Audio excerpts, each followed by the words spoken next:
It is October 28th, 2025, and Russian Foreign Minister Sergey Lavrov says there hasn't been much of a response ever since Russia unveiled its new unlimited range nuclear powered Burevestnik missile, which can evade air defenses. Seems as though NATO doesn't have too much to say. And while Trump seems to think that Russia needs to be focused on the battlefield, they are focused on the battlefield, where you have Russian forces reporting that they have encircled over 10,000 Ukrainian soldiers in key positions. So, what does all of this mean for the ongoing conflict, and what should we be keeping an eye on? Well, we got into all of the latest with a special guest earlier, so let's take a listen to that conversation now. Joining me now to discuss is Andrei Martyanov, a veteran author and Russian military expert. Andrei, thanks so much for taking the time to join me. My pleasure. Anytime.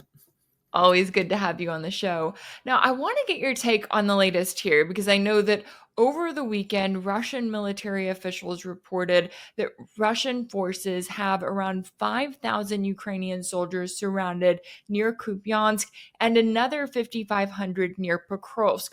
Will you start by taking us through the significance of this update and what it means for kind of the status of Kiev's defensive lines in the area? Well, today Mr. Lavrov actually went on record and he clearly stated that Russia is not in the acquiring new territories, albeit some of them came naturally. But in terms of Kupyansk and what is actually original name of this town, it's city really, is Krasnoarmeysk. It's Pokrovsk is the Ukrainians changed the name, but yeah, it's surrounding. It's completely closed. You cannot escape there now because they were given until yesterday the ultimatum. It's a standard practice. Russian military issues the thing like you have until this and that. Get the hell out.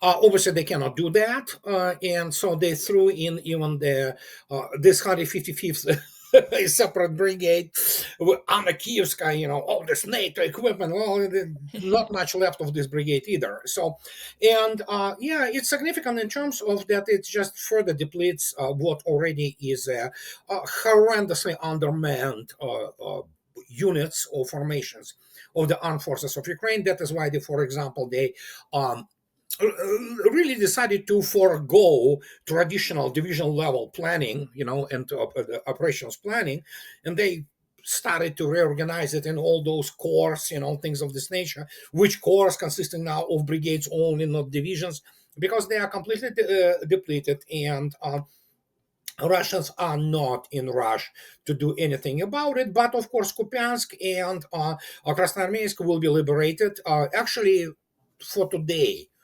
about 80% of Pokrovsk, Krasnoarmeysk have been liberated.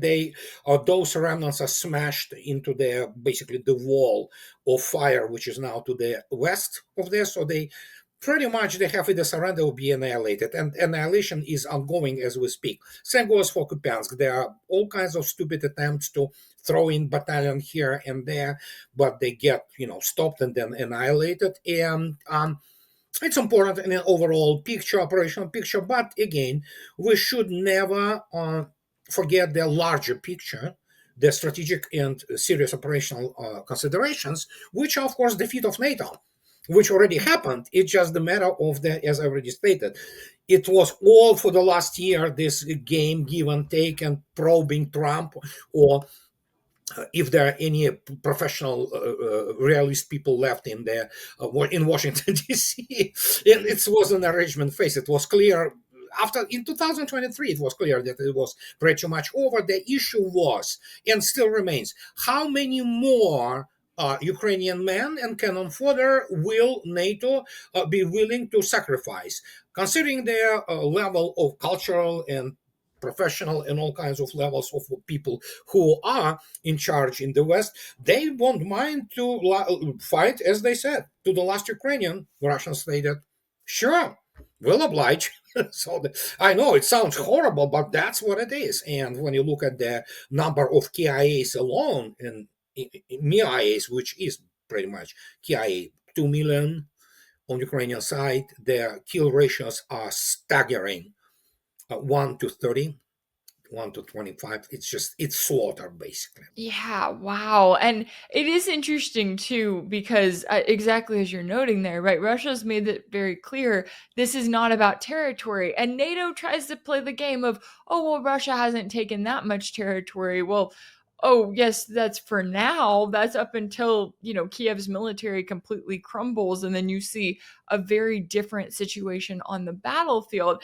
And I did think it was interesting. You've got Zelensky saying that this encirclement is a complete lie. Then you have Ukrainian officials reporting that just 200 Russian troops were able to get into what they refer to as Pokrovsk. So, how much of this is about maintaining propaganda for the West? And at what point does that kind of fall apart? Because they still want to paint this nice, lovely picture where things are still going well for Kiev, and that simply is not the case. It's all about propaganda. It is also about extremely low professional level of the Pentagon, because as we spoke to Brandon Weikart of the National Interest a few days back, I actually put our interview, wonderful interlocutor and very informed guy, actually.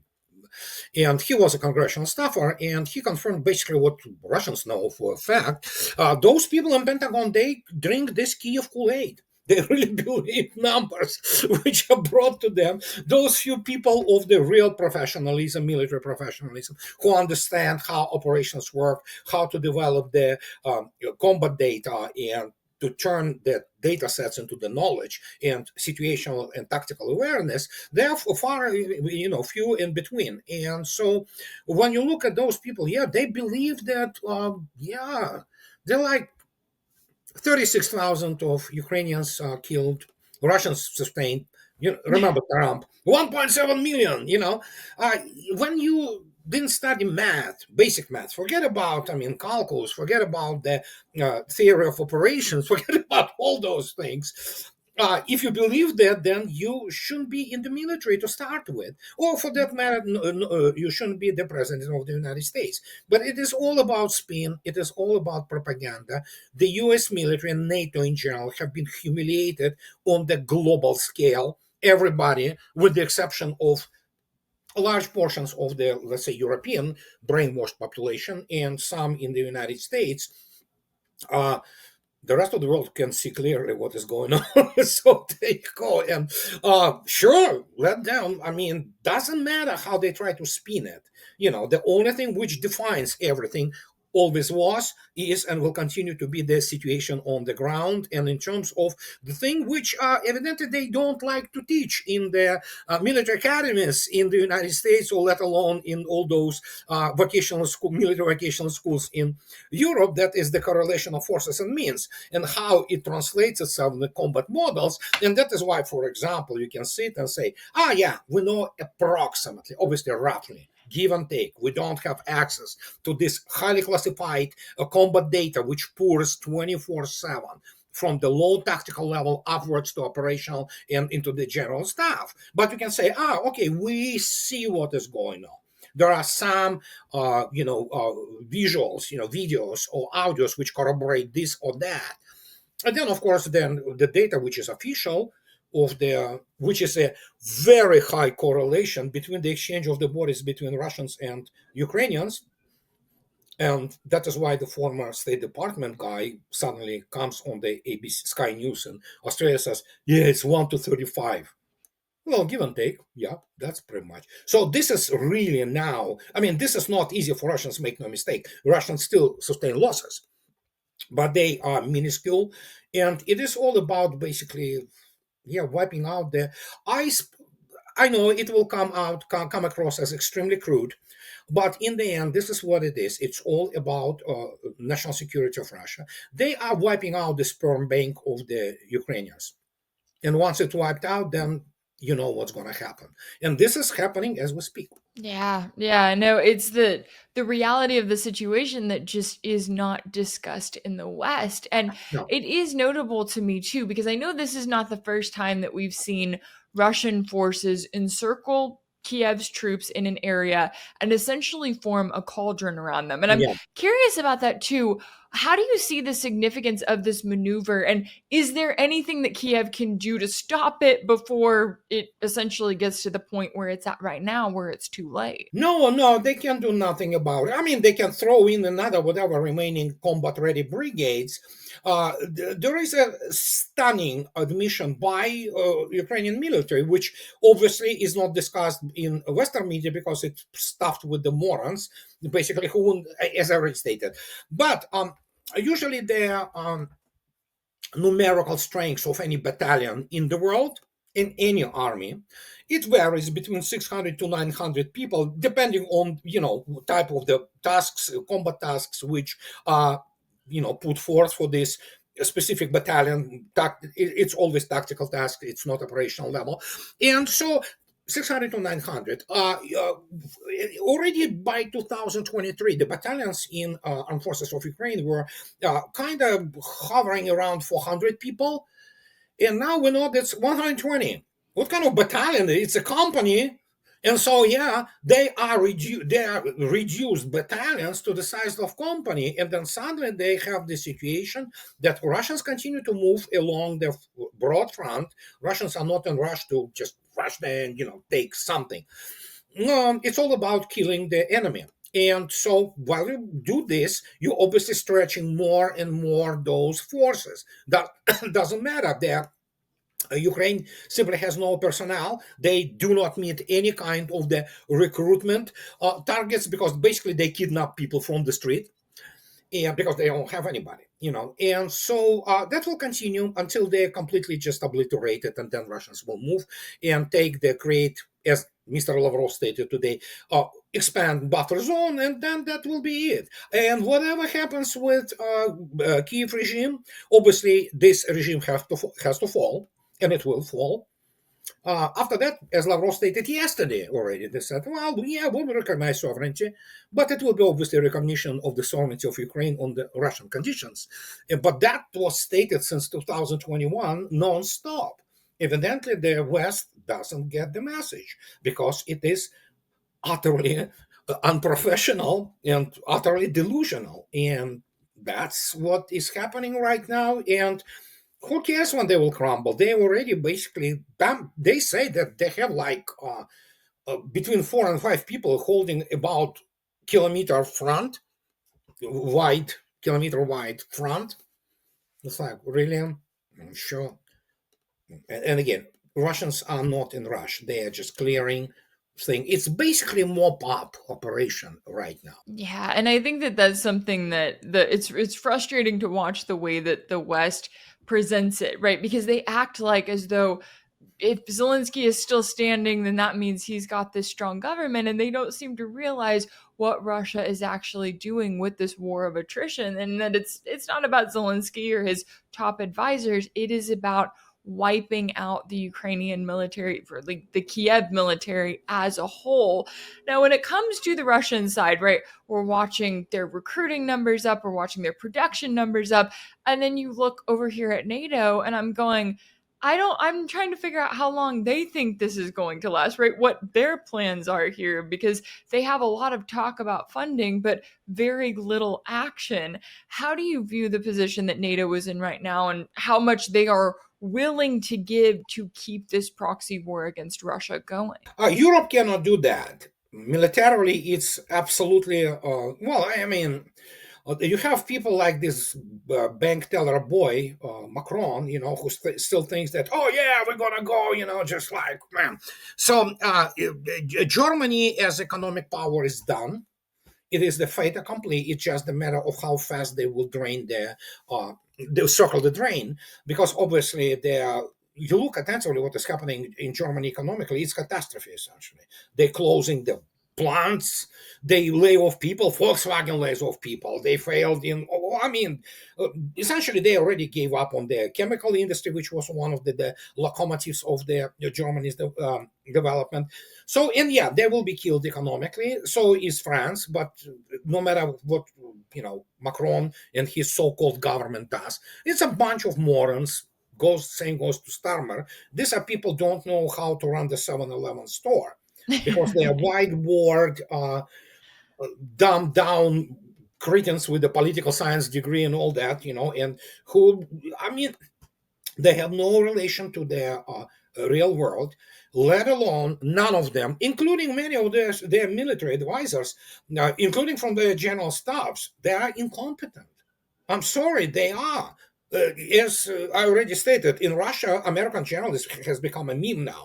Oh yeah, he's that means what? The guy knows only how to kiss ass in political circles in Washington D.C. They don't know how to run the armed forces. They don't understand deployment issues or procurement issues. They still believe that 6% effectiveness Patriot Pact 3 is a serious air defense. But then, of course, you have former chief of general staff of Ukraine coming out and say, oh, it's garbage. I mean, 6%. Like, dudes, wake up, and we saw what happened to all this wanted air defense in Israel when in 12 days, Iran literally, basically beat their, some substance out of them. So, and that's Iran, okay?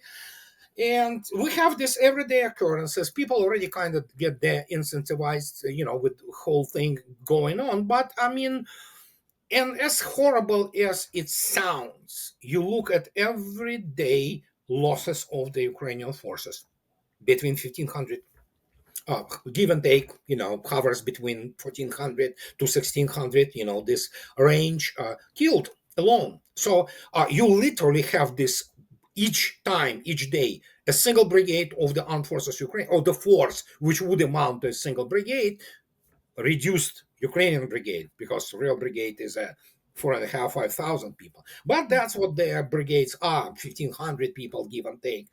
It's gone every day. It's just like, it's not there. It's wiped out, wiped off the, order of battle there. And now they are desperate. You can see yourself that evidently somebody tells the truth to all those losers from London or Berlin or Washington, D.C. And if that hasn't been enough, now you have the complete change. It's you cannot close this gap anymore, there, especially with in terms of the military technological development between Russia and the whole NATO. And it's complete remade. The world as we know it was completely remade. It's a fait accompli. Now what is going on, Western societies, some of them understand this. They will have to come to the realization of what happened to them. And I'm not saying, I'm not giddy, I'm not schadenfreudig here, but soup kitchens and food banks are not far away, for example, in Europe. And that's horrible. I have sympathy for those people. But they lost their countries through immigration, through basically crime, through corruption. And the only thing they can sell is you have this imbecile Wonderland, whatever the name, So, and she's a certified moron. Okay, they screwed it up so badly. They bet the house on the whole this harebrained scheme. They lost, and the faster people in Europe, especially, arrive to this realization, maybe they will have better chance of survival as nations. But for now, I look at France. I don't see any hope there. And same goes for Germany. So European civilization, as we knew it for the last 500 years, is gone. Now it's just a matter who they will become. Either they will become the second world stagnating poor countries, which is coming and is already partially there, or the United States will completely consume them because the United States wants to live too and eat too. So simple as that. Yeah, the US seems to think that, we're all good, even though all of our supposed friends, really their vassal states, are the ones Yeah, that yeah. are suffering and are going to be suffering. Now, on the topic of military technology, I did want to ask you about Russia's brand new missile that they unveiled over the weekend as they announced the successful test launch of its new unlimited range nuclear powered missile that can evade air defenses. I believe it's the Burevestnik, if I'm not Yeah. completely butchering Burevestnik, that. yep. What should It's we know great. about this missile, and how big of an accomplishment is this technology? It is stunning, really. Even Lavrov again, hey, who am I compared to Mr. Sergey Viktorovich Lavrov, who comes out and says, oh, there's a silence. Well, Trump obviously stated some, as usual, imbecilic things on the Air Force One regarding all that. But reality is there is a lot of coping right now. Butthurt, they try to spin like Wall Street Journal with its experts. There are no experts in air defense in the United States, period. There are people who gave the world things which do not work, like THAAD, PAX-3, all those things. And they say, oh yeah, they are. No, they are not. They are morons who believe in, all kinds of garbage, which they're propaganda. But reality is you cannot shoot down this missile. And here is the critical statement by Vladimir Putin, which many people are actually kind of, flew over their heads. The critical phrase when he was talking to General of the Army Gerasimov, Chief of General Staff, and people from the General Staff 2 days ago, is how do we even now frame operationally and strategically this whole system? This system being something new altogether. And I'll give you one scenario which Russians have this understanding. If you read the Russian nuclear doctrine amended last year, you will see yourself there are many interesting points made there about the, even conventional weapons, attack by the conventional weapons, even not by the NATO bloc, but by somebody who, Ukraine as one thing. So, and there is a thing which is called threatening period. This is the period when you have the indications, and especially if they're corroborated, confirmed by the intelligence, technical means on the space, intercepts of the all kinds of the radio signals and things of this nature, that some kind of the aggression is being prepared, because Russia has the basically posture of no first use of nuclear weapons. Burevestnik changes everything because, and this is, you can launch it and it will go and hover around there for as long as necessary. And God forbid something happens, they're not going to be able to intercept. The United States simply has no air defense capability which can deal with this at all. And so what are you going to do? Even if you detect it at some point of its trajectory, it may, just to give you example what it can do. The same goes for by the way, for RS-28 Sarmat strategic missile submarine, strategic missile. But it's a whole other story. It's almost immediate. 25 minutes you're gone. So it's anywhere in the world. No, this one is different because it can go and hide near New Zealand, for example, and then it will decide to go and strike somewhere else, let's say in the completely different direction, different continent, okay? And when it flies in, especially when you look attentively at the map of the so-called radar field in the United States, on the elevations of between 25 and 100 meters, where basically all cruise missiles like this fly, it's like the Swiss cheese with huge holes everywhere. So you can insert it there and it can fly there for days waiting for. If not, everything dissolves and everything settles down without any war. Good. It goes back home, lands or splashes. It's recoverable and could be back on the, after proper maintenance, back on the combat duty. So this is, you cannot hide from it. That's why I spoke 2 days ago in my video. I stated the prices for the real estate and bunkers in New Zealand, Australia, and Antarctic, they collapsed because you cannot hide from it, period. I mean, and there you go. As simple as that. Wow, that is, it's fascinating, right? That technology is out there. I know that the US is probably looking at it and wishing that they had come up with that first. But speaking of the response, I mean, I thought it was interesting. Trump downplayed the news, right? As you were Of noting there, course, it's of of his sure. commentary. He says that he thinks that, Putin needs to focus on Ukraine. But when you look at this, the reason that Putin is not just entirely focused on Ukraine is because this is a war between Russia and NATO, really Russia and the United States. And Russia is well aware that this is much bigger than just the Absolutely. geography of Ukraine, right? Do you think that the US understands the significance of what Russia is doing, what Russia is preparing for, and what could be at stake here, especially as the New START treaty is about to expire? Most people on the Capitol Hill and in Trump administration, most, not all, they have no clue. They are lawyers, they are political scientists, they are all kinds of people who have no real education which can allow them operate within the framework of the technological paradigm of the 21st century. And so goes for the US military, which evidently slept, and lost the arms race. If you look at the disaster, which is American procurement policies, it's all about corruption. It's all about laundromat, just laundering money, making the political careers out of it. Basically, I scratch your back, you scratch mine in the Congress, in appropriations and things of this nature. So, and yeah, I am on record now, and I about half a year, probably a year now, I said that I'm sick and tired of this corporate solidarity. Let's call things as they are, what they are in reality.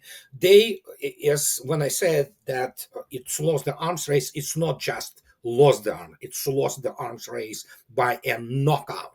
United States will not be able to close the gap in the hypersonic weapons. It will eventually deploy some kind of what they will call hypersonic weapon, so they will call it such, or let alone in the types of nuclear propulsion. It's a revolution. Many people don't understand. That means what? The Zeus nuclear tug is getting ready. This is the thing which will take us beyond Mars and into the deep solar system, including in the manned flight. The first flight of the Zeus nuclear tug will be in 2030. I mean, the prototype. This is a revolution, and it will be flying there with the big fraction, obviously not nowhere near, but it will be flying with the really big fraction, significant fraction of the speed of light. Let's say 600 kilometers per second. And that changes the whole game in terms of and it has enough fuel, it has enough power to accelerate, decelerate, take the orbits and things of this nature, and haul a lot of things, like in sci-fi, like this proverbial Nostromer from the alien, and the aliens, which was carrying the bunch of the whatever, the ore or what have you. So yes, this is the door into this thing. Obviously, in operating within the atmosphere, it's a little bit different physics then, but the critical thing was always the exhaust, radiation, all kind of leaking, and that was solved. And then the most important one, how you want to cool this thing. And somehow they figured out how to cool it. And that is like, wow, nobody could touch it, because essentially it was, United States in 1960 created this freaking bizarre engine, this huge thing, and it was leaking radiation, and it was basically, contaminating everything around it. So they said, oh no, hell with it, we're not gonna do this anymore. So this is totally different. This is different type of the propulsion, and that's what is gonna take us to the planets of the solar system in the end. Wow, it's insane to see this technology. I'm glad to at least be alive during this point and hoping that 2030, Zeus, the first right. Zeus. 2030, the prototype of Zeus will be probably assembled on the orbit. That's at least the plan. Obviously, all plans, they shift and they sometimes get delayed. But essentially the issue, for example, if we talk about the nuclear propulsion, is the issue of the radiation, space radiation, not the radiation. This nuclear reactor is safe. It's the issue of space radiation and the materials which will make sure that cosmonauts or astronauts, however you call them, this time probably astronauts even almost, they will be protected in such a way. I know the work on this is in progress. Russians achieved significant progress in terms of the defense against space radiation, and so yeah, that's the thing. The technology has arrived, and that is why many people do not understand the ramifications of all that. But it was in the news everywhere. Just people do not understand. They cannot understand the context and say, "Oh yeah, it's no." Mr. Musk will continue to sell his snake oil to all kinds of the morons who buy Tesla and Tesla trucks. Which, by the way, I drove. Why I hate this piece of crap. I mean, I drove, no, it's not like ideological, it's downright practical. We were driving to Vancouver from Seattle 2 days ago on, oh no, Saturday. it was a downpour, okay? And everybody on I-5, they turn on, obviously, the whole lights. You just go full blown because you literally can see nothing. Well, Cybertruck, which was in the front of us, it has this teeny weeny light thingy which shows, that it has some kind of lights. Unlike the cars around it, you can see the brake lights, everything. Just all those lights which designate the position. You can't see it from 30 meters away. It's like, that's how dangerous it is. And then you go close and like, oh my God, that's what this teeny weeny stripe of light, barely, lighting. And because that thing, it's like, and that is why it's dangerous in the downpour. But what can I say? People believe that somehow it's sticking bunch of the batteries under some chassis. It makes it a great accomplishment. But hey, what do I know? Right. Well, I see them all over the place here, and I'm going, Elon Musk had to come up with that, right? Could he be using that energy and that? It's for people, yeah. It's for people who graduated all those sociology, political science, liberal institutions. They never studied physics, obviously. They don't understand what they are buying. And well, yeah, we know that it is a catastrophe with the Cybertrucks now. They're like thousands of them unsold. Nobody really who have any clue want them. But yeah, this is about this, especially feminists of the third wave. They love them for some reason. So, and what can I say? Hey, people, it's your money. What do I know? Just please make sure that when there is downpour, that I can see it as clear as the other darn thing. Even Tesla has brighter lights than this ugly piece of crap, pardon me, which is, I don't know, you have to have really.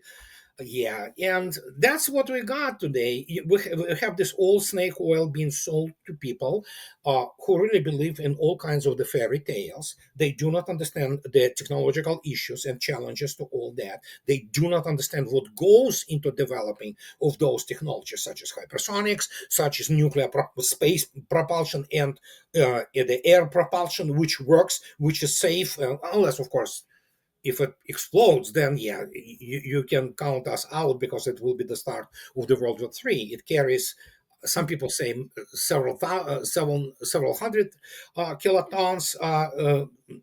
Others say it's megaton type warhead. We don't know. Nobody will tell us, obviously, and rightly so.